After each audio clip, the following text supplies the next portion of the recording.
Hi, the true test of a product, of its efficacy, of whether it works, of whether you like it, is if you repurchase that product. Otherwise, yeah, it's just average. You should have to repurchase this. I need this thing in my life. That, in my book, is the true test of a product. That is what takes a product, knocks it out of the park for me. And that is why I do empties videos, so I can think about whether I want to repurchase something or not. Now I'm going to start doing a few videos on some products that I keep repurchasing over and over. So we're doing makeup, skincare, K-beauty and J-beauty. There'll be 4 videos as far as I can think of. I mean, I don't know, do I want to do what bath and body? I mean, I can only think of the Brazilian Boom Boom cream that I keep repurchasing. Hair, maybe Olaplex, not really much else really. Yeah, the sun's behind a cloud and could come out any time and wreak havoc on my lighting. Sorry about that. Right, so products, makeup products that I keep repurchasing. Makeup brushes. Yes, there are certain makeup brushes that I've bought multiples of because the brushes are so good.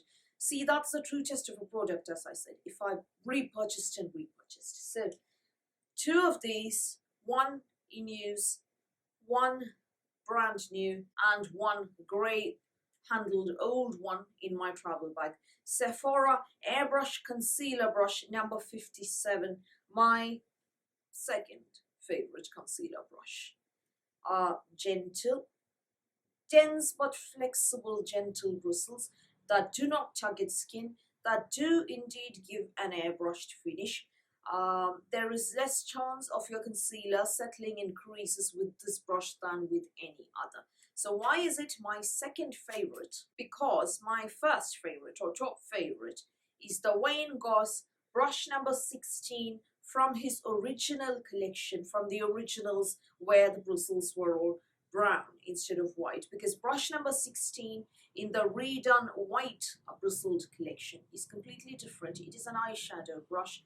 This is the concealer brush number 16. It is the softest, most effective, gentlest, best blending outy, sorry, wrong vocabulary, but it suits, best finish, least creasing, absolutely kind to the skin, the perfect concealer brush number 16. I managed to buy 1 backup before he discontinued them and made them white bristles, with brush number 16 becoming an eyeshadow brush. There is no replacement for this brush in his stash at present. Actual makeup, primer first.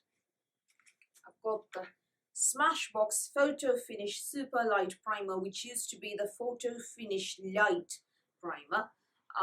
This, according to Acne Guru Amy Diane, is the best primer for oily, acne-prone skins and will never break you out.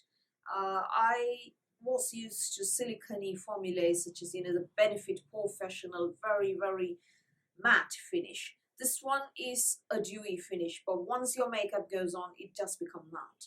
And it doesn't allow your makeup to settle in pores or in lines or cake at all. I really love this primer. I've got the one under use and brand new. Brand new. I've been using this primer since mid-2018, no, the 3rd quarter of 2018. And I've finished a whole tube. This one I've got about halfway left. So 1.5 years, 1.5 tubes. No, almost 2 years, right? Almost 2 years, 1.5 tubes. Not bad at all. And I'm heavy-handed. I like a lot of product. So yeah, that's my favorite, much repurchased primer, the Smashbox Photo Finish Super Light. None of these products is a PR sample. These brands have no idea that I exist. Concealer is next, and it was probably stupid of me to repurchase this product simply because the first pot, the original, the first one I bought, is probably going to last me another 10 years. The product in question is the Kevyn Aqua Sensual Skin Enhancer, and as you can see, I've got 2. This product was recommended to me by a makeup artist named Nora Salazar, whom I really, really trust. She knows exactly what my skin needs. So this, you need the barest smidgen First pop. I've got so much left over because you only need the barest amount and it conceals everything. It is the most sort of foolproof concealer that I have. That is, so I've only repurchased this once because, this is expected to last me for a very long time ahead. And then I've got another one. Right, foundation. There are two foundations. The first one is sort of what I use when I have active acne. Now, I've got one under use and 3 brand new ones. Hang on. Brand new.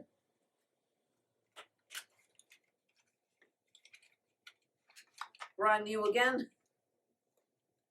All sealed and everything. Brand new.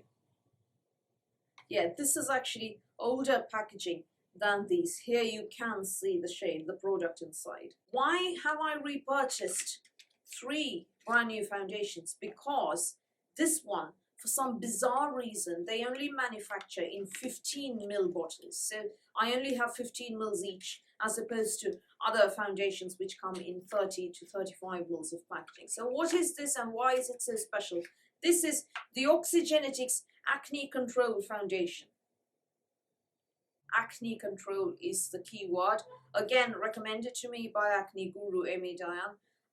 There is absolutely no oil or anything that can possibly break you out in this foundation. So yeah, this is absolutely acne safe for me. The shade I have is called Almond. And my biggest worry in life is because this is an indie brand, they'll discontinue this product because, you don't really hear much about it, and people don't really swear by this foundation. I know I do, but it's not incredibly popular. So my biggest worry is that they'll discontinue it and then I'll be left high and dry, which is what got back up here. The consumer slithering, eh? If they discontinue this foundation, I am retiring from public life. Yep, I'm retiring from all public life. I'll do videos because my video foundation is different.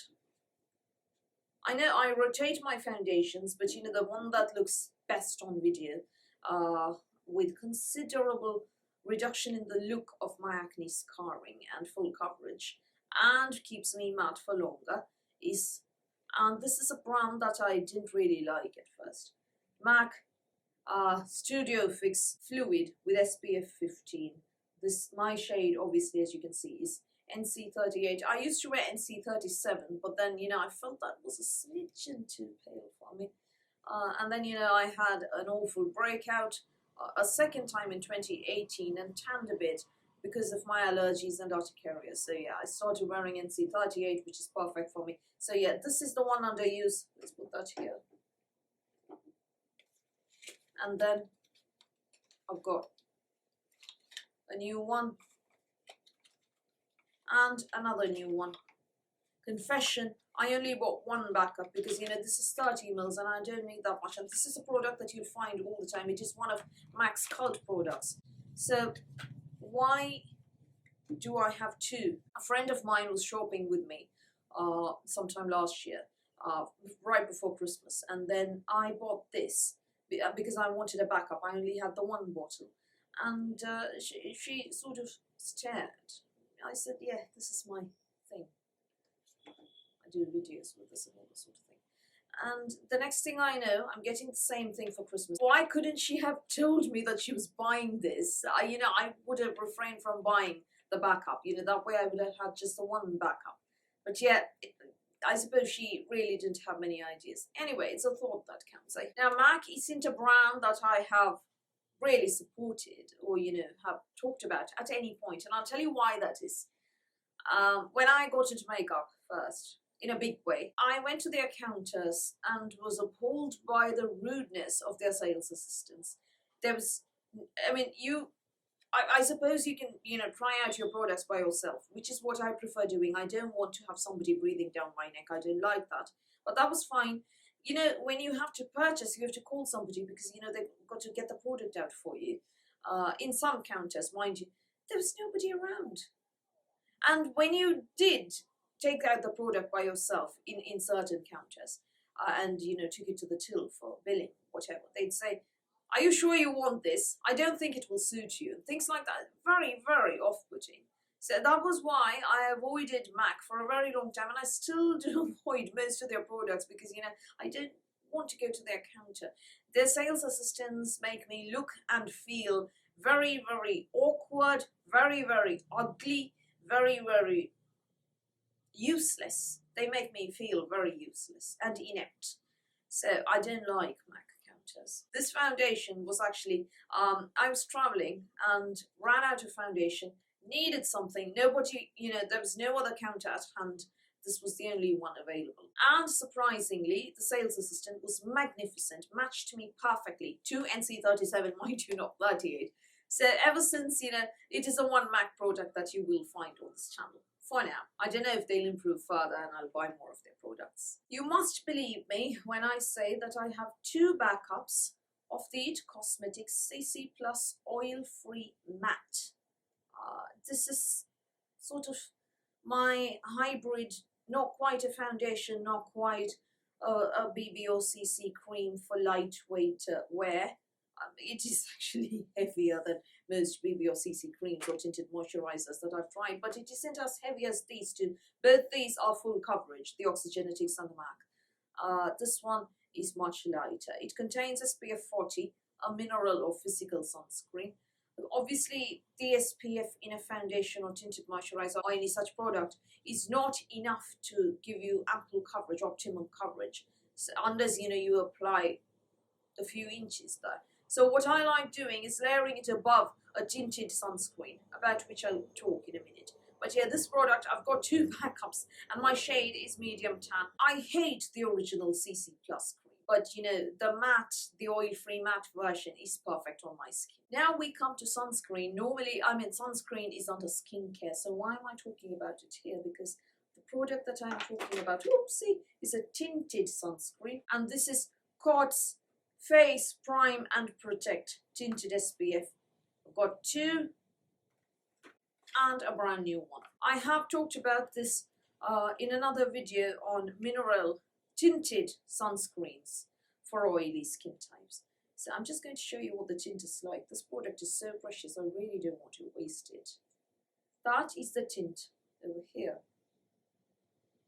It is 100% oil free, and there is SPF 40, which is probably not enough, but you know, this is the best product for my skin type. So, and it blends out like that. Silicone finish there. It contains titanium dioxide and zinc oxide. It is silicone heavy, yes, but you know, it's oil free and it never breaks me out. And at a pinch, this will do on, you know, lightweight, you know, running errands days, or you know, when I have to go to the hospital or something. This will do instead of makeup. Otherwise, I wear something lightweight on top or a full-fledged foundation. I forgot to tell you, the Oxygenetics Oxygenating Foundation contains SPF 25. Not that that is enough at all, but you know, if you're not going outdoors but remaining indoors, I suppose that should be enough. And now we come to eyeshadow base, and the product that I've repurchased is very surprising. The reason I repurchased it is because I mean, I repurchased during goodie bags or gifts with purchase schemes here. So that's why I have 3. I won't repurchase this until I run out of at least one. The product in question is the Revolution Cut Crease Canvas. Again, this is an eye primer to which, you know, I took quite some time to take to this eye primer. My Holy Grail eye primer used to be, I mean, I'm not promoting this brand, mind you. It is Kat Von D. It was the high voltage eye primer. I'm not promoting her brand or product on this channel at all. The primer was brilliant. I had a backup actually. Before, you know, I realized that she was incredibly problematic in many ways. So I wanted another primer. I tried a bazillion ones. Nothing really worked until I discovered this. The reason I repurchased this is because it gets along very well with my oily eyelids, and it makes my eyeshadows stay all day without creasing or, you know, having problems of any sort on my oily lids, and it makes them pop. That's why I like the Cut Crease Canvas from Revolution. The stuff is brilliant. If anybody knows a dupe for this, do let me know, because I'm on the lookout for products that, you know, are made by regular makeup companies and not fast makeup companies. nice. And now, eyebrow products. I swear I have another of this one, but you know, I can't find it. It's brand new in the pink box and everything. I don't know where it is. This is Benefit Gimme Brow, old packaging, last one in the old packaging format, first one in the new packaging format. I want to move away from this because of the price, but you know, I can't, because nothing else works this perfectly for me. Nothing else suits me so well. So yeah, I'm looking for a dupe. I've tried too many eyebrow products, but you know, nothing does the job as well as this one. So I keep coming back to it. So I've got a backup and a backup for that one. I also have the Kiko Milano eyebrow marker, which I really, really like, almost as much as Gimme Brow. The reason I like this is because it's very precise. So what I can do is fill the gaps.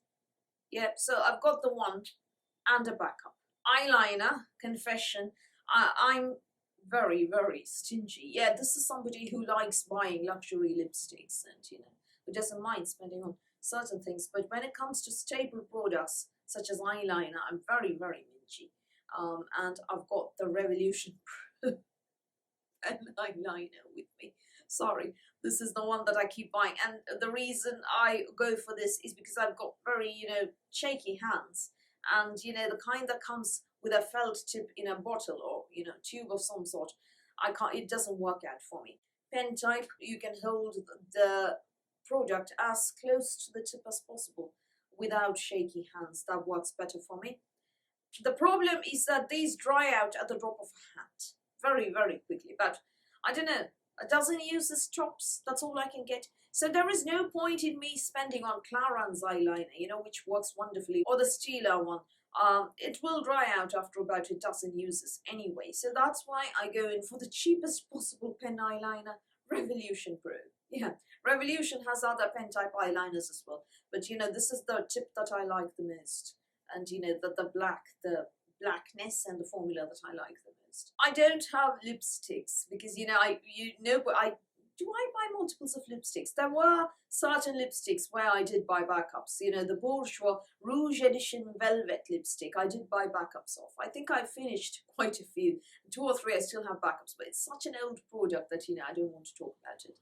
I also did buy the one backup of the Rouge Dior Ultra Care Liquid Lipstick in the shade Caress. Yeah, there are lipsticks where I have bought backups, but it was just, you know, 1 or 2, not, you know, 3 backups like you find here. So I'm not going to talk about lipsticks, and obviously I've never bought a backup for an eyeshadow palette.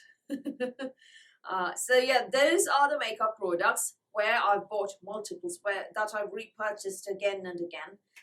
Which are the makeup products that you've repurchased, or, you know, is there absolutely nothing, no makeup product whatsoever that you've repurchased? Is there a primer that you've repurchased, a concealer, foundation? It doesn't have to be, you know, an eyeshadow palette or a lipstick. You know, staples are fine.